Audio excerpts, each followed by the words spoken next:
മാലഖീതി. അല്ലാഹുവിന്റെ മാർഗത്തിലല്ലേ ഈ വിരൽ തുമ്പിൽ നിന്ന് രക്തം പൊടിഞ്ഞത്. വിഷയമാക്കേണ്ടതില്ലല്ലോ, പ്രശ്നമാക്കേണ്ടതില്ലല്ലോ. സ്വന്തം വിരലിങ്ങനെ ഉയർത്തിപ്പിടിച്ചിട്ട് അവിടുന്ന് പറഞ്ഞല്ലോ, ഹൽ അൻതി ഇല്ലാ ഇസ്ബഉൻ ദമീതി വഫീ സബീലില്ലാഹി മാലഖീതി. സ്വന്തം ആവശ്യത്തിന് വേണ്ടി രക്തം പൊടിഞ്ഞതല്ലല്ലോ, അള്ളാഹുവിന്റെ മാർഗത്തിൽ തൃപ്തിയിലായിട്ടല്ലേ രക്തം പൊടിഞ്ഞത്. വിഷയമാക്കേണ്ടതില്ല. സ്വന്തം ശരീരത്തെ തങ്ങൾ ആശ്വസിപ്പിച്ചു. നബി സല്ലല്ലാഹു അലൈഹി വസല്ലമ തങ്ങൾ അതേ മുശ്രിക്കുകളുടെ ഭാഗത്തു നിന്ന് തങ്ങൾ വധിക്കപ്പെട്ടു എന്ന കിംവദന്തി പരന്നൊരു സമയം കൂടിയാണ് ഉഹദ്. അഷ്റഫുൽ ഖൽഖ് സല്ലല്ലാഹു അലൈഹി വസല്ലം തങ്ങളുടെ ഏറ്റവും വലിയ സഹായിയായിരുന്ന ഹംസത്തുൽ കറാർ റളിയല്ലാഹു അൻഹു ഷഹീദായത് ഉഹദിന്റെ രണഭൂമിയിലാണ്. ഒരുപാട് നഷ്ടങ്ങൾ തങ്ങളെ സംബന്ധിച്ചിടത്തോളം അവിടെ നടന്നിട്ടുണ്ട്.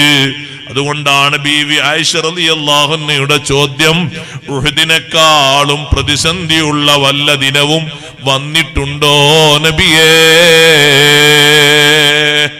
ഉഹദ് അനുഭവിച്ചിടത്തോളം വലിയ പ്രതിസന്ധിയുള്ളതാണ്.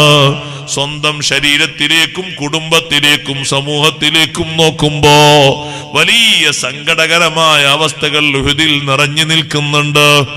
ആ അഷ്റഫുൽ ഖൽഖ് സല്ലല്ലാഹു അലൈഹി വസല്ലം തങ്ങൾ പറഞ്ഞു, ഉണ്ട് ആയിഷ, ഉഹദല്ല എനിക്ക് ഏറ്റവും വലിയ പ്രതിസന്ധിയുള്ള ദിവസം, ഉഹദിനെക്കാളും കാഠിന്യമുള്ള ദിവസം ഉണ്ട്. ഏതാ നബി ആ ദിവസം?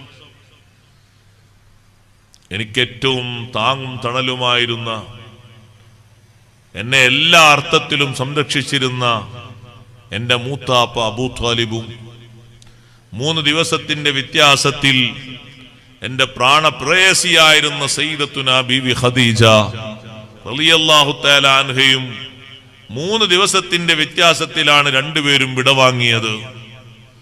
രണ്ടുപേരും വിടവാങ്ങിയപ്പോൾ എന്റെ കുടുംബം എന്ന നിലക്ക്, ഞാൻ അടുത്ത കുടുംബമല്ലെങ്കിലും കുടുംബ ബന്ധം എന്ന നിലക്ക് ഞാൻ ത്വായിഫിന്റെ ഭൂമിയിലേക്ക് ഞാൻ കടന്നു ചെന്നു. അവിടെയുണ്ട് റബീഅത്തിന്റെ 2 മക്കളും അവരുടെ കുടുംബാംഗങ്ങളും ഒക്കെയുണ്ട്. അവരെന്റെ ബന്ധുക്കളാ. ഒരു സഹായവും ഒത്താശയും പ്രതീക്ഷിച്ചാണ് ഞാൻ അങ്ങോട്ട് ചെന്നത്. പക്ഷേ ഞാൻ അങ്ങോട്ട് ചെല്ലുമ്പോൾ എന്റെ കൂടെ സെയ്ദ് ഇബ്നു ഹാരിസ റളിയല്ലാഹു